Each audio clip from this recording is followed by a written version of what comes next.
देश भर से कोने कोने से आए हुए आम आदमी पार्टी के सभी राष्ट्रीय परिषद के सदस्यों का मैं स्वागत करता हूं, सबको अभिनंदन करता हूं, सबको नमस्कार।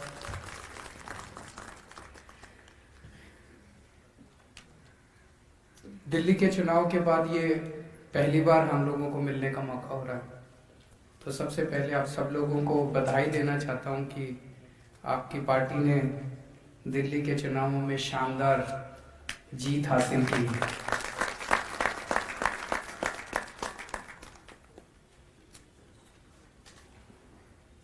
अभी तक दिल्ली में हम विधानसभा लेवल पे 3 चुनाव लड़े हैं और हर चुनाव एक तरह से ऐतिहासिक हुआ है। पहला चुनाव था, नई नई पार्टी बनी थी। एक साल बाद चुनाव 2012 26 नवंबर 2012 को पार्टी बनी थी और मेरे ख्याल से 8 दिसंबर 2013 को चुनाव था। एक साल बाद एक नई पार्टी चुनाव लड़े और पहली बार में ही उस राज्य के अंदर सत्ता में आ जाए, ऐसा भारत के इतिहास में कभी देखा नहीं गया। तो उस मायने में पहला चुनाव हमारा ऐतिहासिक था कि दिल्ली की जनता ने अपार विश्वास, अपार प्रेम आम आदमी पार्टी को दिया और हमें पहली बार मौका दिया सरकार चलाने का। और आपकी पार्टी ने मात्र 49 दिन में ऐसी सरकार चलाई कि अगली बार लोगों ने 70 में से आपको 67 सीट दे दी। तो दूसरा चुनाव अपने आप में ऐतिहासिक था कि 70 में से 67 सीट आई अपनी, जो कि आज तक कभी किसी पार्टी को इतना जबरदस्त बहुमत अपने देश में नहीं मिला। और तीसरा चुनाव था, लोग कहते हैं 5 साल सरकार चला लो तो एंटी इनकम्बेंसी हो जाती है, लोग नाराज हो जाते हैं, लोगों की अलग अलग शिकायतें होती हैं। लेकिन तीसरा चुनाव हमने अपने काम के बल पे लड़ा। हमने ऐलान किया कि भाई अगर काम किया हो तो वोट देना, अगर काम नहीं किया हो तो वोट मत देना। और तीसरा चुनाव उस तरह से ऐतिहासिक था कि इतना, दूसरी बार जब पार्टी चुनाव लड़ी तीसरी बार, तो इतना जबरदस्त बहुमत आम आदमी पार्टी को, रिपीट बहुमत आम आदमी पार्टी को मिलना, ये अपने आप में एक ऐतिहासिक था। इस चुनाव में हम लोगों ने काम की राजनीति को और विकास की राजनीति को इस देश में पहली बार स्थापित किया। आज तक इस देश में कोई ऐसी पार्टी नहीं आई जिसने खुल के सीना चौड़ा करके कहा हो कि स्कूल बनवाए हैं इसलिए वोट देना, अस्पताल बनवाए हैं इसलिए वोट देना, बिजली ठीक करिए इसलिए वोट देना। नहीं तो इस देश के अंदर वो आके कहते हैं वे तुम हिंदू हो, हम हिंदू हैं, हिंदू हिंदू को वोट देना, तुम मुसलमान हो, हम मुसलमान हैं, मुसलमान मुसलमान को वोट देना, तुम ठाकुर हो, तुम बनिए हो, तुम ये हो, पंडित हो, तुम ये हो, हम भी ये, हमारी पार्टी इसकी, हमारी पार्टी। इसी बात पे तो वोट मांगते हैं, लोगों को एक दूसरे से लड़ा के ही तो वोट मांगते हैं। आज तक किसी पार्टी के अंदर हिम्मत नहीं थी जो खड़ी होके ये कह दे कि भाई हमने काम करा है, काम के नाम पे वोट देना, स्कूल के नाम पे वोट देना, अस्पताल के नाम पे वोट देना। अरविंद केजरीवाल,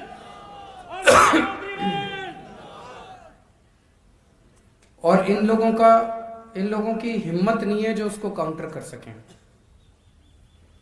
अभी जोश जोश में आके उत्तर प्रदेश के एक कौन मंत्री था, उसने चैलेंज किया था, संजय जी, सिद्धार्थनाथ सिंह, उसने चैलेंज कर दिया मनीष सिसोदिया जी आए और हमारे साथ डिबेट करें।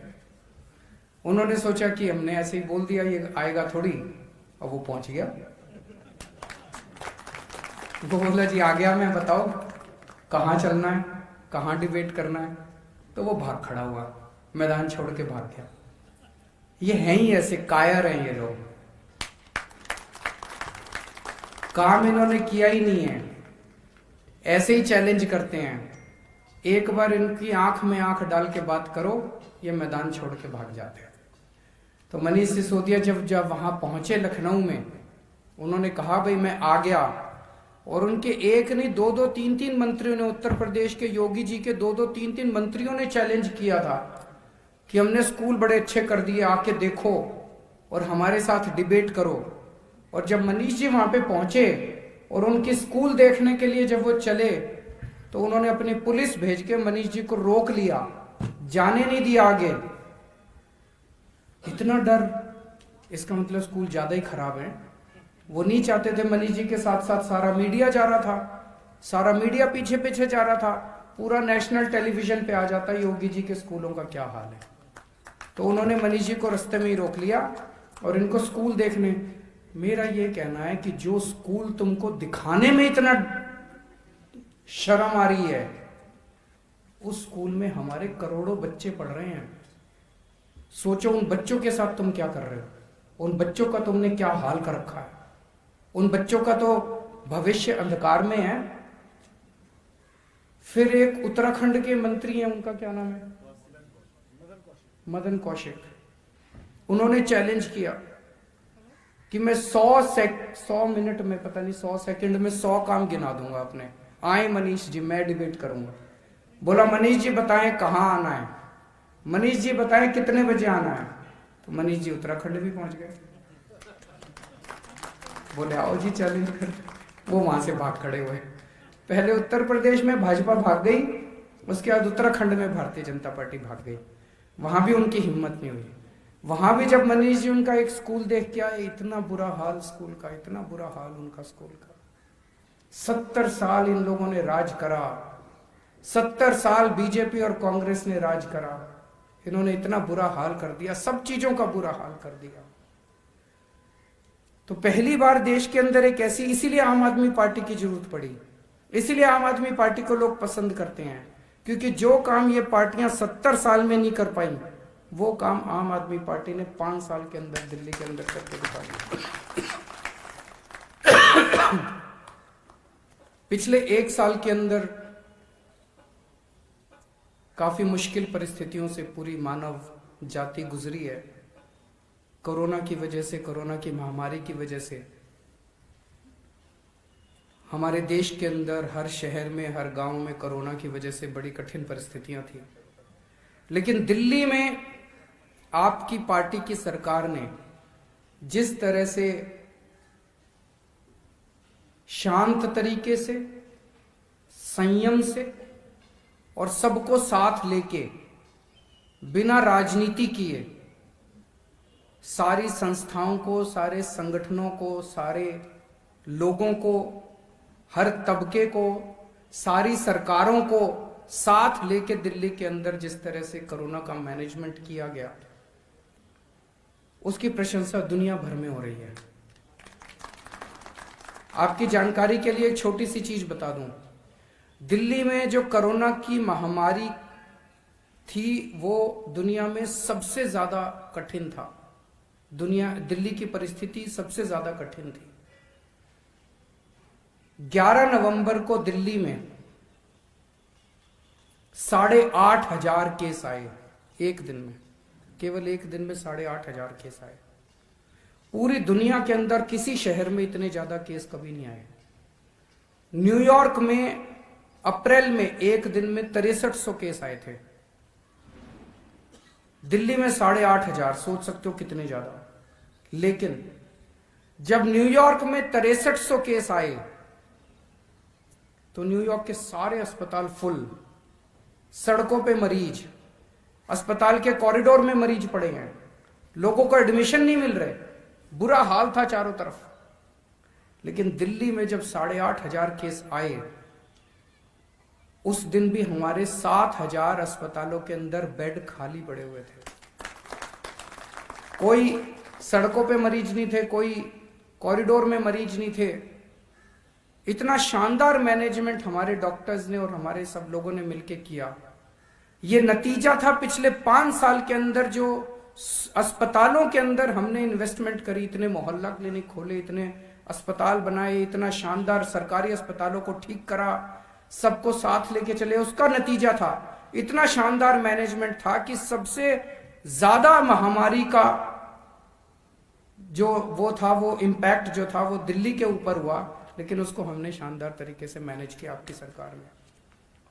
होम आइसोलेशन किया, प्लाज्मा थेरेपी की, कई नई नई चीजें करी। सबसे इंपॉर्टेंट चीज करी, मैं देख रहा था एक राज्य, उस राज्य के अंदर एक हॉस्पिटल के अंदर एक ही आदमी 50 बार अपनी नाक में वो डाल के और वो सैंपल दे रहा है। इसका क्या मतलब है? इसका मतलब फर्जी टेस्ट हो रहे थे, फर्जी टेस्ट कर करके वो अपनी रिपोर्ट तैयार कर रहे थे कि कोरोना नहीं है। दिल्ली के अंदर हमने फर्जीवाड़ा नहीं होने दिया। हमने उनको कहा, अपने सारे अफसरों को भी और डॉक्टरों को भी, जो सही पोजीशन है वो दिखाओ। अगर मैं मुख्यमंत्री होने के नाते मेरे को सही पोजीशन नहीं पता और मैं जनता को सही पोजीशन नहीं दिखाऊंगा तो अंदर ही अंदर तो बीमारी बढ़ती जाएगी, लोग मरते जाएंगे। मेरे लिए लोग इंपॉर्टेंट हैं कि मेरे लिए ये आंकड़े इंपॉर्टेंट हैं? मेरे लिए तो लोग इंपॉर्टेंट है, मेरे लिए तो लोगों की जान इंपॉर्टेंट है। एक एक जान हमारे लिए कीमती है। हमने आंकड़ों के साथ खिलवाड़ नहीं किया, जो था जनता के सामने रख दिया। जब कोरोना बढ़ा दिल्ली में तो इन लोगों ने खूब गालियां दी हमको। हमने संयम के साथ मुंह बंद रख के, मुंह पे उंगली रख के हमने सारा काम करते गए और आज ऊपर वाले की दया से कल 80,000 टेस्ट हुए, 100 से भी कम केस आने चालू हो गए दिल्ली के अंदर। तो कोरोना का भी काफी अच्छा काम हुआ और आपकी पार्टी की सरकार की पूरी चारों तरफ इस बात की तारीफ हो रही है। मेरे को सबसे अच्छा तो लगा कि 2 जुलाई को दिल्ली में पहला प्लाज्मा बैंक बना था, दुनिया का पहला प्लाज्मा बैंक, और 27 अगस्त को अमेरिका के राष्ट्रपति ने कहा था कि हम भी अब प्लाज्मा इस्तेमाल करेंगे। अभी जो मैं चारों तरफ सुनता हूं, आप लोगों से बात करता हूं, लोगों से बात करता हूं, देश के अंदर, पूरे देश में हर जगह, गांव गांव के अंदर दिल्ली की आम आदमी पार्टी के काम, सरकार के कामों की चर्चा है कि नहीं है? देश भर में लोग इज्जत करते हैं आम आदमी पार्टी की, देश भर में लोग प्यार करते हैं आप लोगों से, देश भर में लोग प्यार करते हैं आम आदमी पार्टी से। फिर जब पूछो वोट दोगे, कहते जी अभी तो इनका यहां कुछ है नहीं, ऐसे कहते हैं। ये जो छोटा सा फासला है ये तय करना है कि अभी तो कुछ है नहीं, इसके लिए आप लोग संगठन बनाना है। मोटे मोटे तौर पे अगर हम कहें तो अब लोग आपकी पार्टी को चाहते हैं। पूरे देश में सबको पता चल गया दिल्ली में 24 घंटे बिजली मिलती है और फ्री बिजली मिलती है। ये 8वें चमत्कार से कम नहीं है कि 24 घंटे बिजली और फ्री बिजली सबको चाहिए, देश भर में किसको नहीं चाहिए, और बाकी सरकारें कर नहीं पा रही, उनसे हो नहीं रहा। अगर होता तो अभी तक कर देते। ये जादू तो अपने को ही आता है और तो किसी को आता नहीं है, हम ही कर सकते हैं और कोई कर नहीं सकता। तो लोग, सारे लोग चाहते हैं कि ये हो, लेकिन वो संगठन अपने को बनाना पड़ेगा। उसके लिए आपको मेहनत करनी पड़ेगी, गली गली में जाना पड़ेगा, लोगों से मिलना पड़ेगा और बहुत बड़े स्तर के ऊपर संगठन बनाना पड़ेगा, सबको जोड़ना पड़ेगा। कहीं कहीं होता है, किसी को लगता है यार मैंने दूसरों को ले लिया तो मेरी टिकट ना कट जाए, कुछ ज्यादा होता है ना कहीं कहीं, वो नहीं करना। सबको जोड़ो, सारा देश जुड़ेगा, सारा देश आम आदमी पार्टी का हिस्सा बनेगा, तभी देश का बदलाव होगा। आम आदमी पार्टी क्या है? आम आदमी पार्टी से थोड़ी चिपके हैं हम लोग तो देश से चिपके हैं। देश हमारे लिए इंपॉर्टेंट है। आम आदमी पार्टी तो जरिया है, आम आदमी पार्टी तो व्हीकल है, उसके जरिए अपने को देश बदलना है। तो अगले 2 साल के अंदर देश में जो भी चुनाव हो रहे हैं, आपकी पार्टी ने तय किया है कि अगले 2 साल में इन 6 राज्यों में चुनाव लड़ेंगे। उत्तर प्रदेश, उत्तराखंड, गोवा, पंजाब, हिमाचल प्रदेश और गुजरात। मंजूर है? हाथ खड़े कर दो जरा दोनों से। इन 6 राज्यों में चुनाव लड़ेंगे। और चुनाव क्यों लड़ेंगे? लोग आते हैं मेरे पास। दिल्ली तो एक पूरे देश का एक मिनी इंडिया है। दिल्ली में पूरे देश भर से लोग आके रहते हैं। उत्तराखंड से भी आते हैं, उत्तर प्रदेश से भी आते हैं, जम्मू कश्मीर से भी आते हैं, हिमाचल प्रदेश से भी आते हैं, साउथ से भी आते हैं, ईस्ट से भी आते हैं, वेस्ट से भी आते हैं। लोग यहाँ के रहते हैं। उन लोगों से जब हम बात करते हैं, लोग कहते हैं जी हमारा क्या कसूर है बताओ। अब उत्तर प्रदेश के अंदर 325 सीट दे दी, इससे फालतू और क्या देते इनको? फिर भी काम नहीं करते तो बोलो जी अब जनता क्यों त्रस्त हो? बोले हमको भी बिजली मुफ्त चाहिए, हमको भी बिजली 24 घंटे चाहिए, हमको भी अच्छे स्कूल चाहिए, हमको भी अच्छे अस्पताल चाहिए, हमको भी फ्री दवाइयाँ चाहिए, हमको भी अच्छी सड़क चाहिए, हमको भी अच्छा पानी चाहिए। बोले इनके बस की ना है जी। इनको 325 सीट दे दी, उसके बाद भी अगर इन्होंने कुछ नहीं करा तो बोलो जी अब तो आप ही की जरूरत है। तो अब आप लोगों को निकलना पड़ेगा, आप लोगों को जाना पड़ेगा। जनता तैयार है। जनता को बस ये दिखाना है कि आम आदमी पार्टी हर जगह पहुंच गई है। आपको पहुंचने की जरूरत है। पिछले 5 साल के मेरे अनुभव ने ये दिखाया है कि अगर 5 साल के अंदर हम लोग ये सब कर सकते थे तो ये 70 साल में बीजेपी कांग्रेस वाले मिलके भी कर सकते थे। इसका मतलब अपने को जानबूझ के देश को पिछड़ा रखा गया, जानबूझ के अपने देश को गरीब रखा गया, जानबूझ के अपने देश को अनपढ़ रखा गया। इन दोनों पार्टियों ने मिलके, मोस्टली तो इन दोनों पार्टियों ने 70 साल में कभी ये कभी वो, एक बार तुम एक बार हम, यही चलाया। जानबूझ के इन लोगों ने किया। और आजकल एक पार्टी है राष्ट्रीय स्तर की, वो आपको याद दिलाती है सन 1200 में ये हुआ था, सन 1300 में ये हुआ था, सन 1400 में ये हुआ था। वो ये नहीं बताती 21वीं सदी का भारत कैसा होगा, वो ये नहीं बताती 22वीं सदी का भारत कैसा होगा। वो कहती है 1200 में, सन 1200 में ये हुआ था, इसका बदला लेंगे। अब सन 1300 में ये हुआ। देश को अब तय करना है कि हमें आगे बढ़ना है कि हमें पीछे जाना है। इन पार्टियों के पास कोई विजन नहीं है। इनको ये नहीं पता आगे करना क्या है, इसलिए पीछे वाली चीजों में हमें उलझाए रहते हैं। इनकी नीयत खराब है। अगर आप सब लोग देश से प्यार करते हो तो केवल आम आदमी पार्टी है जिसके पास 21वीं सदी और 22वीं सदी की विजन है। हमारे पास हमें पता है करना क्या है और हमें पता है कि वो करने के लिए हमें वहां तक पहुंचना कैसे है। हमें पता है कि पूरे देश को शिक्षित कैसे करना है। हमें पता है कि इस देश के गरीब से गरीब बच्चे को अच्छी शिक्षा कैसे देनी है। हमने करके दिखाया। हमें पता है कि गांव-गांव तक, घर घर तक नल में पानी कैसे पहुंचाना है। हम नारेबाजी नहीं करते, ये नारेबाजी करते हैं। रोज एक नया स्लोगन, हर घर चल कुछ नारे करने से थोड़ी काम चलता है। मेहनत करनी पड़ती है, 24 घंटे मेहनत करनी पड़ती है, साफ नीयत होनी पड़ती है। आजकल हमारे देश का किसान बहुत दुखी है। 70 साल से सभी पार्टियों ने मिलकर किसानों को धोखा दिया। कभी कहते थे तुम्हारा लोन माफ करेंगे, किसी ने लोन माफ नहीं किया। कभी कहते थे तुम्हारे बच्चों को नौकरी देंगे, किसी ने नौकरी नहीं दी। पिछले 25 साल में बताते हैं 3.5 लाख किसान आत्महत्या कर चुके हैं देश के अंदर। किसी ने किसानों की सुध नहीं ली। और अब ये जो तीनों बिल आए हैं, ये तीनों बिल एक तरह से किसानों से उनकी खेती छीन के इन 2-4 पूंजीपतियों को सौंप देंगे। तो अब किसान के लिए अस्तित्व का सवाल हो गया कि अब अगर सड़क पे नहीं उतरेगा तो किसान ही नहीं बचेगी, और अगर किसान ही नहीं बचेगी तो बेचारा किसान जाएगा कहां, वो अपने परिवार को कैसे पालेगा। मैं कई बार सोचता हूं कि इतनी ठंड के अंदर किसान कैसे बैठे हैं। वो इसीलिए बैठे हैं क्योंकि अगर नहीं बैठेंगे तो फिर कुछ बचेगा ही नहीं उनका। 26 जनवरी को जो कुछ भी हुआ वो दुर्भाग्यपूर्ण था। जो हिंसा हुई वो दुर्भाग्यपूर्ण थी।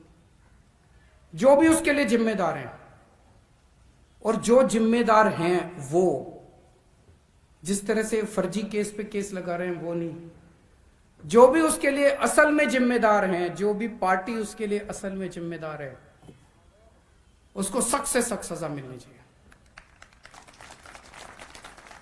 लेकिन उस दिन हिंसा हुई, इस वजह से किसानों के मुद्दे नहीं खत्म हो गए। मुद्दे आज भी बरकरार है। जिस मुद्दों की वजह से वो 60 दिन से बेचारे बैठे हैं, वो मुद्दे नहीं खत्म हो गए। कह रहे हैं अब तो आंदोलन खत्म। आंदोलन कैसे खत्म? वो किसानों की जो दुखती समस्या है वो तो आज भी है। तो वो आंदोलन खत्म नहीं हो सकता, वो उनके मुद्दे खत्म नहीं हो सकते। और जिस देश का किसान दुखी है वो देश कभी भी सुखी नहीं हो सकता।